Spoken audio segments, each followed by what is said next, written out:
No Pará, está acontecendo uma situação muito constrangedora para a igreja e para o evangelicalismo nacional.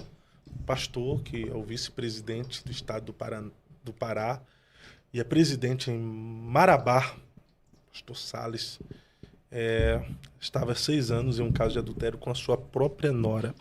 Isso é chocante. É chocante. Só que aí tem muitas teorias envolvendo isso, né? Diz que o filho mesmo sabia e tal. É sobre toda essa situação. Mas, analisando esse fato, eu percebo que 2025 foi um ano de muitos escândalos. Muitos escândalos. Nessa questão moral. Teve o caso lá do Felipe Hayashi, parente lá do Theo Hayashi também. Caso do Paulo Júnior e tantos outros.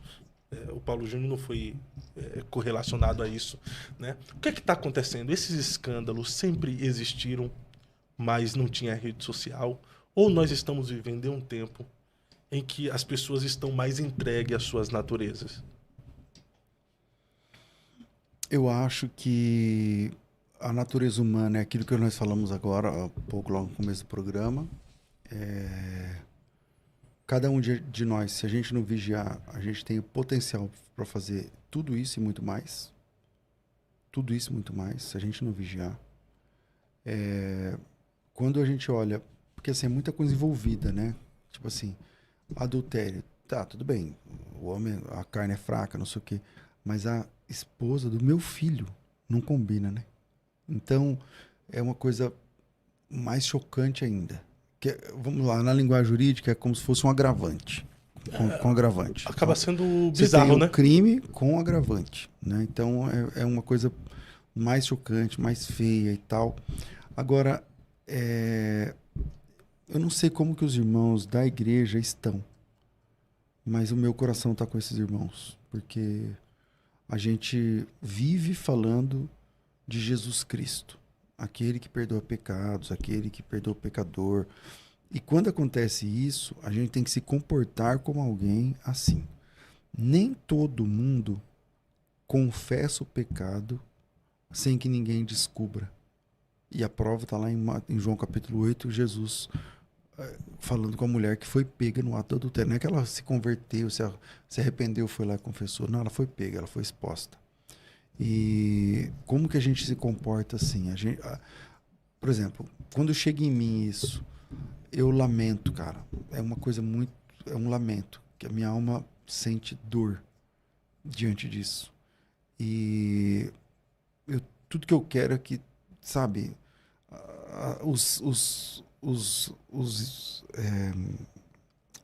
me falta aqui a palavra. As pessoas envolvidas, elas se arrependam. É muito importante que elas se arrependam. A Bíblia diz que aquele confessa e deixa alcança misericórdia. E é possível que haja misericórdia de Deus, mas a gente tem que separar uma coisa da outra. Uma coisa, Fábio, é o que eu desejo para a tua alma. E outra coisa é a administração eclesiástica, que é o rombo que fica na questão da igreja local. Então, máximo de graça para que a sua alma se arrependa, se reconecte com Deus, encontre Deus, tenha um discipulado, um tratamento, não sei o que lá, tudo. Agora, não dá para essa pessoa continuar à frente desse trabalho. As pessoas, eu não sei a quantas andam isso, eu soube só também muito por cima, não conheço esses irmãos, mas o meu coração está com essa igreja e orando para que isso se resolva o quanto antes, para que um homem de Deus assuma, para que o que tiver de vir à tona já venha logo, já resolve logo, e que cada irmão, especialmente os irmãos de Marabá, funcionem como crentes maduros diante do pecado de alguém. E olhem para Jesus. Por isso a Bíblia diz que a gente tem que olhar para Jesus, o autor e consumador da fé. Porque se a gente olhar para o homem, a gente cai. Então a gente tem que sempre olhar para Cristo, porque ele nunca decepciona. É uma situação até ruim de falar, porque o senhor acredita que uma situação dessa coloca em descrédito o evangelho? Acredito. Porque vinha a público, né? Antigamente, quando ocorriam esses escândalos, ficavam na comunidade local dificilmente saía até para outros estados porque não tinha rede social. Geralmente quem levava os escândalos de um estado para o outro, era o pregador, né? O pregador ia pregar lá, alguém ia lá contava o que aconteceu e esse pregador saía contando em outro estado. Hoje não. Eu nunca parei para fazer essa conta de quem leva, mas quando acontece, por exemplo, um caso de pedofilia com padre, lembra que tinha muito no Brasil? Eu me entristeço. Não é porque eles não são evangélicos porque, assim, tem violência, tem... Ainda mais, nesse caso, é mais grave ainda. Quando acontece no nosso quintal, claro que a gente se entristece, né? E... Enfim, é difícil, eu não sei os detalhes, né? Mas que a pessoa que é culpada, a casa caiu. Então, a casa caiu, tá. Aquele que confessa e deixa, alcança a graça, a misericórdia de Deus. Que a irmã, esposa do pastor que foi traída, né? Ela tenha apoio, base, apoio, gente perto para lidar com isso. Porque imagina, cara, é com a sua nora, que você trata como nora. Para mim, eu sou sogro, né? Então eu tenho uma filha já casada, então meu sogro é um filho, né? Vira um filho para você. Então, quer dizer, é uma coisa impensável, né? Então você fala assim, tá, como é que a gente faz agora? Então que tenha base, os irmãos de Marabá, ao invés de ficar esticando mais o assunto, orem por ela, orem por eles, orem por essa família que entrou, que caiu em desgraça. Existe uma família que precisa de oração, de restauração. Se nós pregamos a Jesus de Nazaré, e Jesus de Nazaré, ele é aquele que perdoa, ele é o Salvador, não tem como eu colocar fora do campo de salvação de Jesus de Nazaré um caso como esse. Então, é lamentável, é feio. Se você perguntou assim, mas isso você não acha que mancha? Mancha. Macula. Dá ponto negativo, é horrível. Mas o problema é que a igreja acaba se tornando um escárnio, né? Acaba não tendo, entre aspas aqui, moral para corrigir os imorais. Por causa de porque quando você vai tentar corrigir... venderam para você, então, que a igreja é um lugar de perfeitos, né? Então não é. Não é, mas as pessoas esperam a perfeição, né? Da igreja, né? Então as pessoas estão com a concepção errada. Elas estão com a concepção errada. A igreja não é lugar de gente perfeita. Entende? Não existe essa igreja que tá todo mundo que tá lá é branquinho, purinho, não sei o que. Agora mesmo falamos sobre isso. As pessoas veem o que elas querem mostrar, o que a outra quer mostrar. Não adianta. Agora, acho que a igreja de Marabá tem uma oportunidade fantástica de agir como adultos na fé agora. É agora. O pastor tem que ser responsabilizado, quem cometeu o pecado tem que ser responsabilizado, afastado, discipulado, cuidado, tratado, disciplinado, excluído, que seja, não sei, se for um impenitente, tem que ser excluído. Agora, tratem isso como adultos na fé. Cuidado, porque para expor já tem tanta gente fazendo.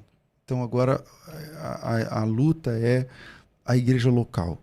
Porque hoje a internet, cara, dá uma proporção gigantesca, né, Fábio? Fora as teorias das conspirações, né? Que começam a surgir. Narrativas, verdades. Como eu não sei, não tô acompanhando, mas... tem que tomar que cuidado Deus tenha agora. Misericórdia. Tem que tomar cuidado também em ficar repassando notícias, né? Mas não é isso que a gente tá fazendo? Não, porque a questão é notícias falsas do assunto, né? Então... É porque, se pegar eu nem trago aqui à tona o que alguns jornais local está falando sobre o ocorrido, entende? Por isso eu falo, a igreja de Marabá tem uma oportunidade agora de mostrar que são adultos na fé e tentar lidar com esse problema com caráter cristão. Eu acho que os irmãos vão conseguir superar isso aí. Pastor, e para 2026?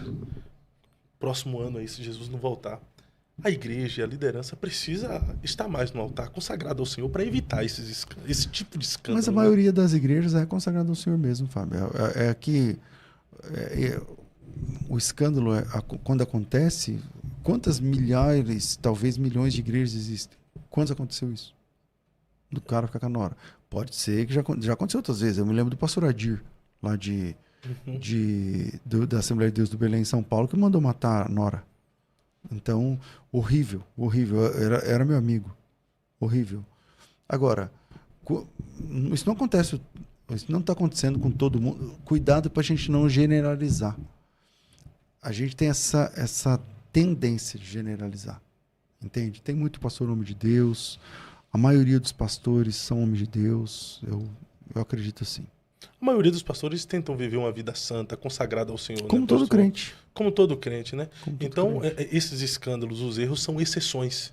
São exceções. Se não fossem exceções, o tempo todo a gente ia ficar vendo isso. O tempo todo, sem parar. O grande problema, o que eu estou tentando pontuar aqui, é que as pessoas fazem escárnio e tentam levar ao mundo ter a percepção que isso é a igreja. E não é a igreja. Então, mas aí nada que a gente possa fazer aqui vai resolver isso. O que a gente pode fazer é o seguinte: orar pela igreja, pela família. Por exemplo, eu ainda não orei por eles, mas eu tenho, saindo daqui, tenho esse compromisso, porque é muito fácil falar, mas nosso papel é também orar, né, para que especialmente as pessoas que foram acometidas ali no primeiro grau e a igreja local. Porque ficar falando, a internet é um palco para opiniões, cara. Opiniões. Então eu falo aqui o que eu acho de que fulano que caiu. Você fala o que você acha. Tá, mas quantas vezes nós oramos por essas pessoas? Pela igreja local lá. Por exemplo, eu ainda não orei. Foi ontem que eu descobri essa história toda. Foi ontem também que eu vi. E ontem agora a gente está falando agora em Curitiba, né? Eu vim para cá de moto. Eu fiz uma viagem longa de moto. Então não tive tempo, não parei. Mas agora falando aqui, por exemplo, você orou por eles? Eu orei ontem quando eu fiquei sabendo. Eu não orei. Dei uma olhada à noite. Vi algumas coisas. Sabe? Então eu parei assim, eu fiz uma análise, né? Eu fiz uma análise e falei, poxa, eu fiquei triste a priori me deu um sentimento de muita tristeza por ver um pastor que seria uma referência no estado, né? Uma família que pode ser desestabilizada, destruída. E o que me fez chorar, de verdade, e até me emociona falar, é que tem uma filha envolvida, né? Então. Na questão, que aí uma teoria diz que é do sogro, do pai ou do filho. Diz que tem que fazer até o exame para ver de quem é a filha. Imagine a situação dessa família agora. O que isso pode acarretar nessa menina agora que parece que já é uma mulher, fez formatura e tudo. Mas imagina o emocional dessa família, dessa casa, até os envolvidos, né? Até no caso, não sei nem o nome que dá, até os vilões da história. Os adúlteros, quem cometeu a prática, até eles estão desestabilizados, porque, querendo ou não, a exposição traz vergonha, traz ruína, né? Então, que cada crente, né, para trabalhar para o Satanás já tem. Então, falta bases do evangelho aí, que cada um de nós possa agir ou reagir como Cristo. Que Deus tenha misericórdia, né, pastor? Exatamente. Tenha misericórdia de nós e, enfim, todos nós temos as nossas mazelas, fragilidades e que não sejamos objetos de escândalo. Sejamos aí alguém que venha honrar a Deus e honrar o evangelho.